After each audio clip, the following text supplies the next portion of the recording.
I'm Lisa, the artist behind Lachri Fine Art. In today's vlog, I am going to talk about 6 tips for artists on using Facebook and social media sites. As I was compiling this list, I really just wanted to focus on a few key points, and then I realized there's just so much information, there are so many tips that I have for you guys on this, that I could be here for the next 3 days straight talking about stuff. So I thought, you know what, why not start another weekly video? Which made total sense to me because, you know, getting 3 videos a week is kind of a struggle for me. It's a lot of work. So the solution was clearly just to add a 4th video a week. Logic. I'm amazing at it. So starting in October, I am going to begin having every Thursday a social media tip for artists. Figure with how much information there is out there, I could easily do 1 tip a week, pretty much indefinitely. So we're going to start that off today with 6 tips. First, Facebook. Now, I know a lot of you will tell me that you don't have Facebook, you don't use it, you don't like it, and I get that. I understand why someone wouldn't like Facebook. There's a lot about it that I don't like. I could rant for a long time.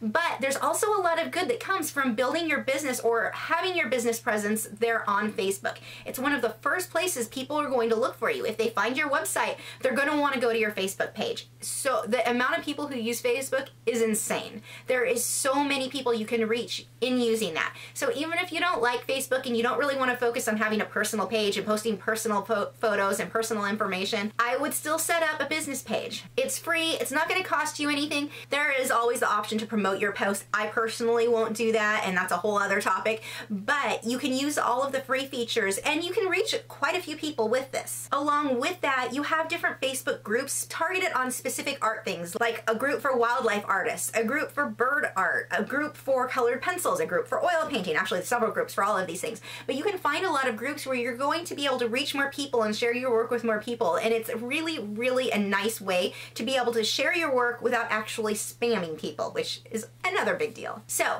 set up that Facebook page. Set up an Instagram account while you're at it because that one's really good for sharing photos. I just started using Instagram earlier in this year and I wish I had started earlier. I really like that platform for posting photos of your work.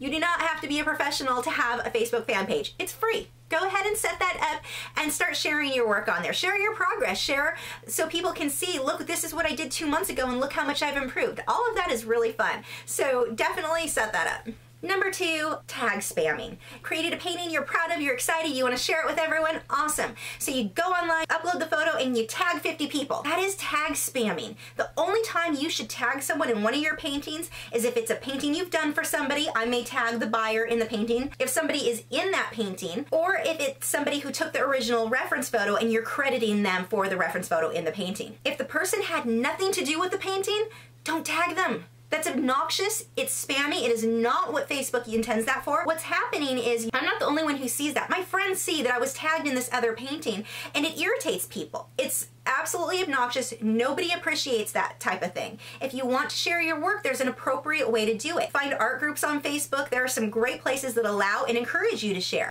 And a lot of people are thinking, well, I just want more people to see my work. That's awesome. That is a good thing. There's just a time and a place for it, and tag spamming is not it. No one is going to respect you if this is something that you're actively doing. Now that said, if somebody paints something, like they see one of my paintings and they want to practice painting and they do their own version of it or they repaint it and they tag me in that, that's awesome because that has to do with me. That's relevant to me or something that I've done. That's very different. So there is kind of a fine line there and you need to understand what's considered spamming and what's actually a cool thing to tag somebody in. Okay, done with that rant. Number 3. Be a person, not a business.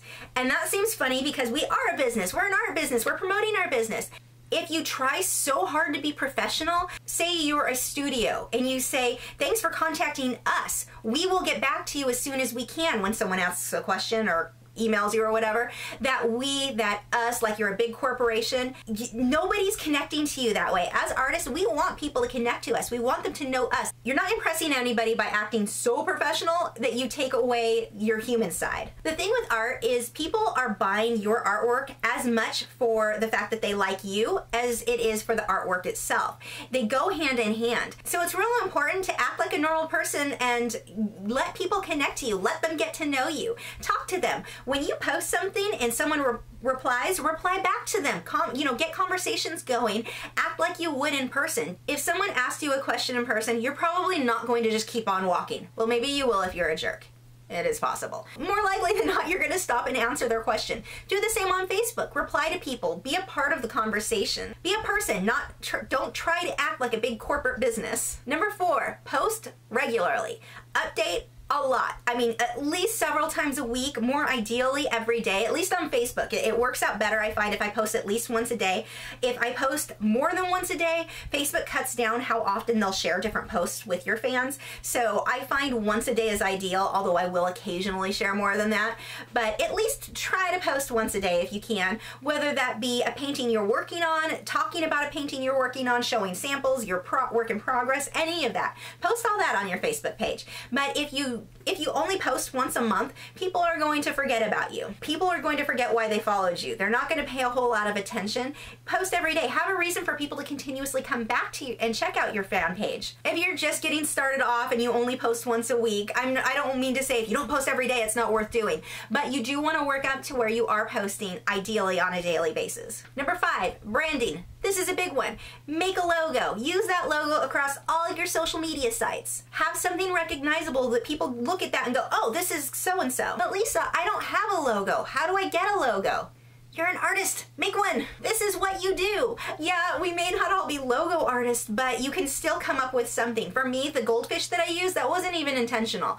It was from one of my old paintings. There's a photo of it. I painted these 2 goldfish on it, and I started painting those goldfish on everything. I liked how they came out on that painting, so I started using those fish in other things. I painted it on my violin. Look at my violin. Oh, I should do a vlog on my electric violin that I painted.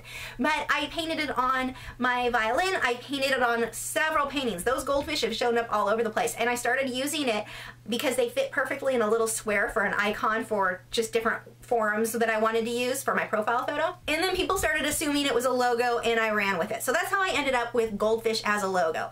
But it can be anything. Keep it simple. Mine honestly is a little too busy. Actually, it's a lot too busy for a good logo, but it's what I use and people recognize it now. But make yourself a logo and use it on everything. Your Facebook, Instagram. My last tip for today, number 6, is to throw a watermark on all of your work. A watermark's not necessarily going to keep anyone from making prints and copies and ripping it off your work. It's one of the joys of using the internet. I had one woman recently was making prints of my stuff and selling them at dog shows. What she didn't know is I have lots of friends who show their dogs. Even though it was a very far away state, the information still got back to me and I was able to contact the woman and tell her to knock it off. Point being, even though people will rip it off, more often you're going to have honest people who are just sharing your work because they think it's awesome, they want to share it with other people, they liked something about it. Make sure your name's somewhere on there so that the people they share with can easily find you again. With me, I've always put my website, thelachri.com, but I've also started adding at the bottom of all of my photos, I just started this recently, adding a bar at the bottom that has all of my social media links. So when that painting gets shared, whether it be on Twitter or Instagram or wherever, people will know where else to find me and where they can see more of my work. So it's just kind of an easy way to make sure that you're getting credit for the work that you're posting, assuming that people aren't just being jerks and editing that out. But most of the time, that's not what's going to happen. Anyway, I hope you guys are excited for these new Thursday videos that I'm going to be doing. If you guys have specific social media or business topics that you would like me to cover in those future Thursday videos, let me know in the comments below. If you're new here, I have new video critiques every Tuesday where I'm critiquing your original paintings and drawings, my own speed paintings, drawings, and tutorials every Wednesday, and vlogs most weekends. So make sure you subscribe, follow me on Facebook, Twitter, Instagram, Tumblr, all those social media sites. Links are below in the video description. You can keep up with news, my newest work, and see real-time clips of whatever it is I'm currently working on. I'll see you Tuesday.